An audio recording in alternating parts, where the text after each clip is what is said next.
2014 के बाद से ही जहां जहां पर बीजेपी को बहुमत मिलता है या फिर बीजेपी की जीत होती है, वहां पर चुनाव आयोग पर सवाल खड़े किए जाते हैं विपक्ष के द्वारा। विपक्ष यह आरोप लगाता है कि ईवीएम हैक करके ही बीजेपी चुनाव जीत लेती है।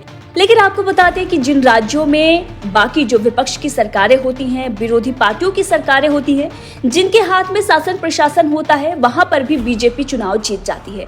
लेकिन सवाल खड़ा होता है ईवीएम पर।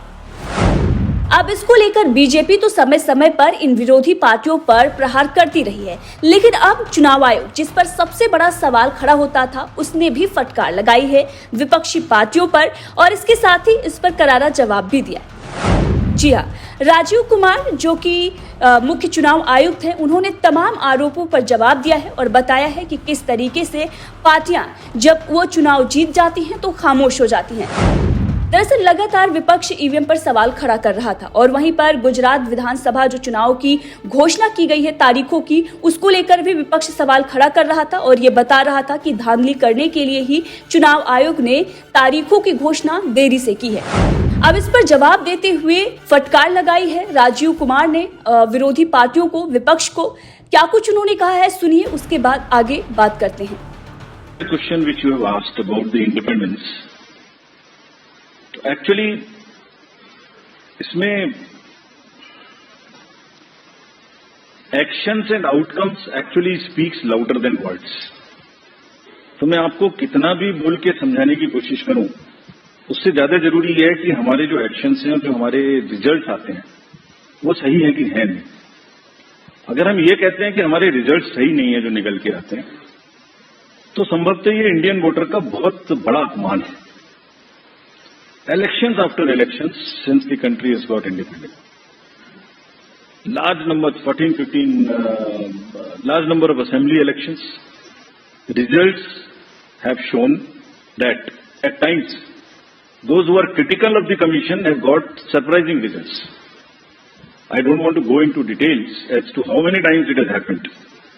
लेकिन जो भी पार्टी किसी भी कारण से या जो भी कैंडिडेट किसी भी कारण से कुछ सवाल उठाते रहे हैं, जब रिजल्ट आए तो उनको मालूम हुआ, अरे ये तो सवाल मुझे नहीं उठाना चाहिए था, तो मेरे फेवर में ही रिजल्ट आ गया।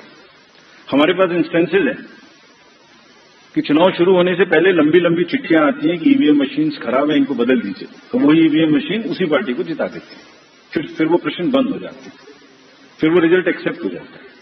सो चुनाव आयोग की निष्पक्षता, चुनाव आयोग की धारणा, और मैं इसमें कहना चाहूंगा हमारे लिए नई बात नहीं है, ये एक लीगेसी है और ये इतनी प्राउड लीगेसी है इस कंट्री की, जितने भी पूर्व के आज तो चुनाव आयोग बना नहीं है।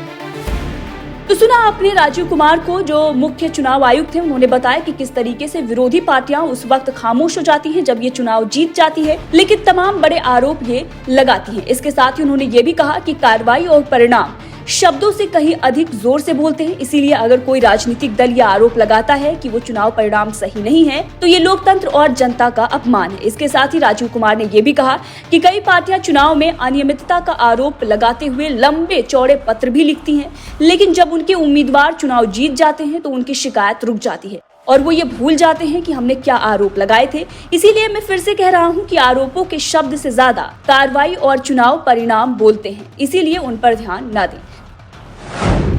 दरअसल उनसे सवाल पूछा गया था, जो कि आपने सुना कि किस तरीके से उन्होंने इस पर जवाब दिया।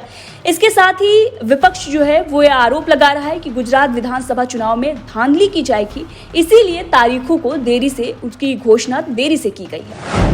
अब जब ये आरोप लगा तो इस पर जवाब देते हुए राजीव कुमार ने कहा कि चुनाव की घोषणा में देरी इसलिए नहीं हुई है कि वहां अनियमितता की जाएगी, बल्कि मोरबी दुर्घटना की वजह से चुनाव तिथि की घोषणा में देरी हुई है।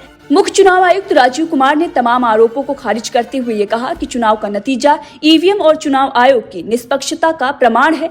राजीव कुमार ने यह भी कहा कि गुजरात चुनाव की घोषणा में कोई देरी नहीं हुई है, क्योंकि विधानसभा का कार्यकाल फरवरी तक है और चुनाव एवं मतगणना 8 दिसंबर तक पूरी हो जाएगी।